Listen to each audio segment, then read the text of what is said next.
Some women end their marriage after betrayal. I rebuilt mine with grace. My name is Tatiana. I'm a ballet instructor. I've spent my entire life teaching others about poise, about discipline, about the quiet strength it takes to balance on the edge of something beautiful. But nothing prepared me for the day I had to use everything I'd learned to save my marriage. Love, I've always believed, is like a dance. It requires trust, connection, two people moving in perfect harmony. But what happens when one person starts dancing to a different rhythm? When the music you've been moving to suddenly sounds wrong? This is the story of how I didn't lose my husband to another woman. This is the story of how I found him again in the most unexpected way imaginable. But I'm getting ahead of myself. Let me take you back to the beginning, to the moment everything changed. I didn't know it then, but that night would test every lesson I'd ever taught about balance. Not in dance, but in love. It was a Tuesday evening. I remember because Tuesdays were always our quiet nights. Troy would come home from work, we'd make dinner together, and for those few hours, the world felt simple, safe. He'd been distant lately. Not cruel, just elsewhere. His mind always somewhere I couldn't reach. I told myself it was work stress. That's what we do, isn't it? We tell ourselves stories to avoid the truth staring us in the face. That night, he went to shower. His phone sat on the kitchen counter, face up. I wasn't the type to check his messages. I trusted him. But then it buzzed. "Hey love, when are we meeting?" The name on the screen? Jennifer. I stared at those words for what felt like hours, but was probably only seconds. My heart didn't race. My hands didn't shake. Instead, I felt this strange, cold clarity wash over me, like I had been underwater and suddenly broke the surface. I could hear the water running in the bathroom, steam drifting from under the door, and I just sat there, listening, thinking. I could confront him. I could scream, cry, throw the phone against the wall. I could pack my bags. I could call a lawyer. But something inside me whispered differently. Don't lose him. Remind him who you both were. What happened next surprised even me. And that's when the idea came to me. Not revenge. Not punishment. Something else entirely. Something that would require every ounce of patience, creativity, and love I had left. I was going to save my marriage the only way I knew how. Through dance, my identity. Through transformation. Through grace. The next morning, I sent him a message while he was at work. My fingers trembled slightly as I typed, but my resolve was steady. Come spend the weekend at the studio with me. No fights, no accusations, just us, please. I watched the 3 dots appear and disappear several times. He was hesitating, probably wondering if I knew, probably preparing excuses. Finally, okay, I'd like that. I had 3 days to prepare. 3 days to transform my ballet studio into something more than a place of instruction. It needed to become a sanctuary. A space where walls could come down, and souls could speak without words. I spent hours that week cleaning every mirror until they gleamed. I brought in candles, soft lighting, and arranged the space to feel intimate, rather than institutional. I selected music carefully, pieces that spoke of longing and reunion and forgiveness. And then I laid out the outfit. A pale pink ballet leotard, soft pink tights, a delicate tutu with layers that caught the light like morning mist, satin ribboned slippers, all in his size, which I'd measured secretly from his clothes. I placed a note on top. Let's dance through forgiveness. I knew how this looked. I knew what people would think. But this wasn't about humiliation. It was about breaking down every wall between us and rebuilding something honest. Something real. In ballet, we call it pas de deux, a dance for two. A partnership where both dancers must be equally vulnerable, equally committed. That's what our marriage needed. Complete vulnerability, complete trust. And I was about to ask for both. But I wasn't done teaching him yet. Friday evening. The studio glowed in golden light. Soft piano music drifted through the speakers. I changed into my own practice clothes. Simple, elegant, nothing defensive. When Troy arrived, I saw the guilt written across his face, the way his eyes couldn't quite meet mine, the tension in his shoulders. He expected a confrontation. Instead, I smiled and took his hand. This weekend, I said softly, I want you to trust me completely, not as your wife, but as your dance partner. He laughed nervously. Tatiana, you know I can't dance. Everyone can dance, I told him. They've just forgotten how. I led him to the center of the floor. No pink outfit yet. That would come later. First, he needed to remember what it felt like to be present. To be vulnerable. We started with stretches. Simple movements.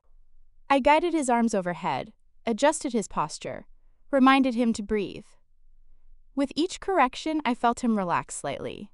The studio had always been my sacred space, and now I was inviting him into it completely. Ballet isn't about strength, I explained as I demonstrated a basic position. It's about balance and surrender. It's about trusting that if you let go, the movement will catch you. I saw something flicker in his eyes then. Recognition, maybe? Or shame. We moved through basic positions. His body was stiff at first, unused to moving with intention rather than force. But gradually, as the hour passed, something shifted. He started to smile. Then laugh when he stumbled. And I laughed with him. It was the first genuine laughter we'd shared in months. I watched him in the mirror. This man I'd loved for so long, trying so hard to follow my lead. And I saw glimpses of the person I'd fallen for. The one who used to be playful, open, humble. As we finished the first session, both slightly breathless, I said the words I'd been building toward all evening. Tomorrow, I want to take this deeper. I want to make you my ballerina. He froze. What? I met his eyes steadily. Trust me. He had no idea what trust would mean by tomorrow. Saturday morning arrived with soft rain against the studio windows. Troy came in quietly, and I could see the question in his eyes. The uncertainty. I gestured to the outfit I'd laid out on the bench. Pink and delicate and utterly feminine. I've spent years teaching women to express beauty through movement, I said gently. Tonight, I want to teach you, too. I want you to see the world the way I do. To understand what it means to be vulnerable. To be seen. He stared at the outfit for a long moment. Tatiana, I don't understand what this is about. I know, I said. But I'm asking you to trust me anyway. Can you do that? Another long pause. Then, barely above a whisper, yes. I approached him with the tights first. Not mockingly, not as punishment, but with the same care I'd use helping a student prepare for a performance. These help you feel every movement, I explained as he stepped into them. No barriers between you and the dance. The leotard came next. I helped him adjust it, smoothing the fabric over his shoulders. This lets you move without armor, without hiding. His face was flushed, but he wasn't resisting. There was something almost meditative in his stillness. Then the tutu. Layer by layer, I arranged it around his waist. This, I said softly, is to remind you how light forgiveness can feel, how beautiful vulnerability is. Finally, I knelt before him and laced the ribbon slippers around his ankles. Each ribbon a promise, each knot a commitment. When I finished, I stood and looked at him. Really looked at him. Tonight, I said, you're not Troy, you're Tori, my dancer of redemption. This isn't about changing who you are. It's about letting yourself feel differently. He blinked rapidly, fighting tears. I feel ridiculous. Look in the mirror, I urged. He turned slowly. And I watched his expression change. He didn't see ridiculous. He saw something else, something unexpected. I see, he started, then stopped. What do you see? I asked. I don't know, he whispered. But it's not what I expected. In my hands in this moment, he didn't feel humiliated. He felt seen. Truly seen, maybe for the first time in years. And that's when the real work began. I took his hand and led him to the center of the floor. The music I'd chosen swelled through the speakers. Something classical, something that spoke of heartbreak and healing in equal measure. Follow my lead, I said. Don't think. Just feel. We started with the basics I'd taught him the day before. Plié, releve, simple arm positions. But now, wearing the outfit, something was different. He moved more carefully, more consciously. That's it, I encouraged. Let the clothing guide you. Feel how it wants to move. We progressed slowly, each step building on the last. When he stumbled, I caught him. When he laughed nervously, I laughed with him. This wasn't about perfection. It was about connection. I watched our reflection in the mirror. Two figures moving together, one in pale pink, one in darker practice clothes. And slowly, impossibly, a rhythm emerged. His movements found grace. The awkwardness faded. The tutu swirled with each turn, and I saw his eyes widen with something like wonder. "Do you feel it?" I whispered as we moved through a simple sequence. "What?" he asked, breathless. "Connection." His hand tightened in mine. "Yes." The music swelled. I guided him through a turn, then another. His body remembered things his mind had forgotten. How to be present. How to trust another person completely. How to move with rather than against. We danced until the song ended, until we stood in the center of the floor, breathing hard, hands still clasped. But what happened after the music stopped changed everything. For the first time in years, I felt my love for him not in words, but in movement, and I could see in his eyes that he felt it too. He turned to look at himself in the mirror, still wearing the pink tutu, still breathing hard from the exertion. But this time, when he looked at his reflection, he didn't see guilt. He didn't see shame. He saw beauty. We sat on the floor together, backs against the mirror. Tori, still in the full outfit, me beside him. The studio was quiet except for our breathing and the soft sound of rain. He touched the tutu gently, running his fingers over the fabric. "I never thought..." He started, then stopped. I waited, patient. "I never thought I could wear something like this and feel peace," he finally said. His voice cracked slightly. "I thought I'd feel humiliated. Punished." I took his hand. "This was never about punishing you."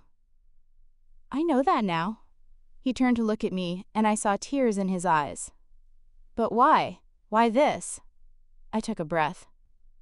"Because I needed you to understand what I've been trying to share with you for years. Beauty isn't about appearance. It's not about perfection. It's about emotion. About being brave enough to be soft in a world that tells us to be hard." He nodded slowly. "I've been hard for so long." "I know. With you. With myself. With everything." He looked down at the pink fabric, the ribbons around his ankles. "I thought strength meant never bending, never showing weakness. And now?" He was quiet for a long moment. "Now I think maybe real strength is knowing when to let yourself be transformed." I felt tears prick my own eyes. "Yes." He touched the skirt again, more confidently this time. "Tatiana, I don't want this to be the last time." My heart stopped. "What do you mean?" "This feeling. This freedom." He looked at me fully. "I want to keep learning this. Keep discovering this part of myself. With you." I smiled through my tears. "Then we will..." We sat together in the fading light. Sometimes, when he looks in that mirror now, I catch him smiling. Not at his reflection, but at what we found there. And I realized something profound. I hadn't changed him. I'd simply helped him find a part of himself he'd been too afraid to acknowledge. In doing so, we'd found our way back to each other, not as we were before, but as something new, something honest, something beautiful. That was 3 months ago. Troy still goes to work. He still lives his regular life. But on quiet weekends, when the world feels too heavy, he comes to the studio. Sometimes he asks me to help him into the pink outfit, the one I now call his grace outfit. Sometimes he chooses different colors, different styles. We've built a small collection together, each piece chosen with care. And we dance. Not perfectly, not for anyone else, just for us. Our relationship has transformed in ways I never imagined. We talk more deeply now. We forgive more easily. We touch each other with the same care and attention I use when lacing his ballet slippers. The message from Jennifer? I never mentioned it. Because by the time that weekend ended, it didn't matter anymore. Troy confessed everything himself. Told me about his confusion, his fear, his feeling that he was losing himself in expectations and masculine performance and pressure. The affair had barely started, he said. A few conversations. One coffee. He'd been looking for something he couldn't name. But in the studio, wearing pink satin and learning to surrender, he'd found it. People ask me sometimes how I saved my marriage. They expect tales of couples therapy, of tearful confrontations, of compromises and ultimatums. Instead, I tell them about transformation, about trust, about the radical act of helping someone discover their wholeness rather than punishing their brokenness. Love doesn't always fix what's broken. Sometimes it creates something entirely new. And sometimes that new thing wears pink satin and smiles back at you in the mirror. My name is Tatiana. I'm a ballet instructor, and I didn't lose my husband to another woman. I found him, in a way neither of us expected, in a way that made us both more whole, in a way that reminds me every time we dance together that grace isn't something you're born with. It's something you choose, again and again and again, and we choose it, together. Every dance we share reminds me, love, like ballet, is learned step by step. If you felt something in this story about forgiveness, transformation, or love, subscribe and join our Gender Diary family. We tell stories that remind us all how grace keeps us dancing. The end. The Gender Diary exists to light that path with shared stories. Whether you found connection in this narrative, you're on your own journey of gender exploration, or you're here seeking understanding, your subscription fuels our mission. Every subscriber empowers us to keep illuminating these authentic experiences for our community. Kindly drop a comment below. Your voice adds to the tapestry of experiences that makes this space meaningful. Until our next story unfolds.